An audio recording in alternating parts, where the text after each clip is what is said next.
Coaching merupakan proses kolaborasi yang berfokus pada solusi, berorientasi pada hasil dan sistematis, di mana coach memfasilitasi peningkatan atas performa kerja, pengalaman hidup, pembelajaran diri, dan pertumbuhan pribadi dari coaching, menurut Grant 1999. Coaching dalam pendidikan. Dalam konteks pendidikan, coaching menjadi salah satu proses yang sangat penting dilakukan di sekolah. Melalui proses coaching dapat menuntun kemerdekaan belajar murid untuk mengeksplorasi dirinya guna mencapai tujuan pembelajaran dan memaksimalkan potensinya. Peran guru sebagai coach di sekolah. Guru sebagai pendidik perlu memiliki keterampilan coaching sehingga dapat mengarahkan anak didiknya untuk menemukan jati diri dan melejitkan potensi dirinya. Dalam proses coaching, murid diberi kebebasan, namun pendidik sebagai pamong memberikan tuntunan dan arahan agar murid lebih terarah. Melalui proses coaching ini, guru dapat membantu murid mencapai tujuannya, yaitu kemerdekaan dalam belajar. Perbedaan antara coaching, mentoring, dan counseling. Coaching, coach mendorong coach untuk menyelesaikan masalahnya sendiri. Mentoring, bagaimana seorang mentor membagikan pengalamannya untuk membantu mentee mengembangkan dirinya.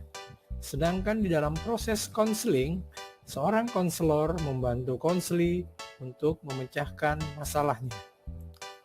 Keterampilan dasar coaching. Yang pertama itu adalah keterampilan dalam membangun dasar proses coaching. Yang kedua, keterampilan membangun hubungan baik. Yang ketiga, keterampilan berkomunikasi. Dan yang keempat adalah keterampilan memfasilitasi pembelajaran. Model yang dipakai dalam coaching adalah model Tirta. Tirta sendiri itu adalah diambil dari kata T, yaitu tujuan utama, di mana di sini coach menyepakati dan menyebutkan kembali tujuan coaching tentang menyusun strategi untuk pengajaran yang berpihak pada murid. Lalu I-nya itu adalah identifikasi masalah, di mana coach mengajukan pertanyaan-pertanyaan yang efektif dan umpan balik yang mengarah pada identifikasi potensi dan kelemahan berdasarkan pengalaman coachee. Lalu R-nya itu adalah rencana aksi. Bagaimana coach mengajukan pertanyaan-pertanyaan yang efektif dan umpan balik mengenai rencana aksi yang mampu coachee lakukan untuk mencapai tujuannya. Dan yang terakhir adalah T atau T dan A, yaitu tanggung jawab. Di sini adalah coach mengajukan pertanyaan-pertanyaan yang efektif dan umpan balik sebagai komitmen coachee dalam menjalankan rencana aksinya. 4 aspek berkomunikasi untuk mendukung proses coaching, yaitu 1. Komunikasi asertif, yang kedua pendengar afektif, yang ketiga bertanya efektif, dan yang terakhir adalah umpan balik positif. Koneksi antar materi dalam modul 23 itu yang pertama itu adalah mengenai filosofi KHD.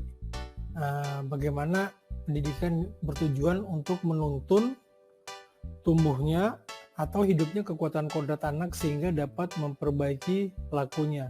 Kemudian dikaitkan dengan nilai dan visi guru penggerak, yaitu menciptakan ekosistem sekolah dan budaya positif untuk memenuhi kebutuhan belajar individu, yang itu nanti dijabarkan dalam pembelajaran yang berpihak pada murid, yaitu ada pembelajaran berdiferensiasi, pembelajaran sosial emosional, dan pembelajaran coaching.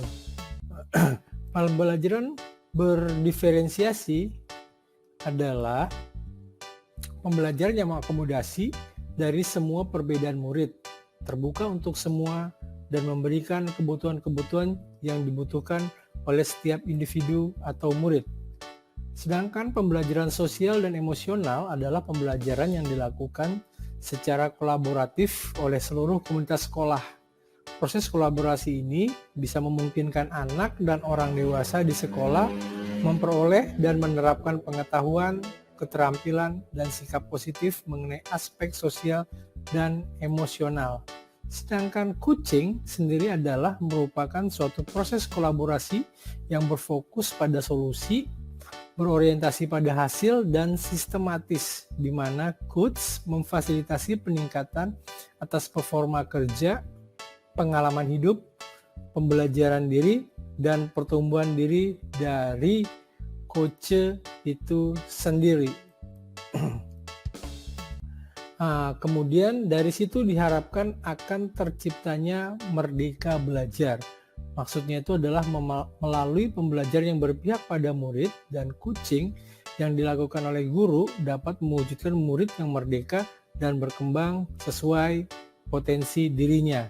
Nah, dari situ semua diharapkan tercapailah tujuan yang didam-idamkan, yaitu sebagai profil pelajar Pancasila, di mana dalam profil pelajar Pancasila itu terdapat butir-butirnya antara lain beriman dan bertakwa kepada Tuhan Yang Maha Esa, berakhlak mulia, berkebinekaan global, bergotong royong, mandiri, bernalar kritis, dan kreatif.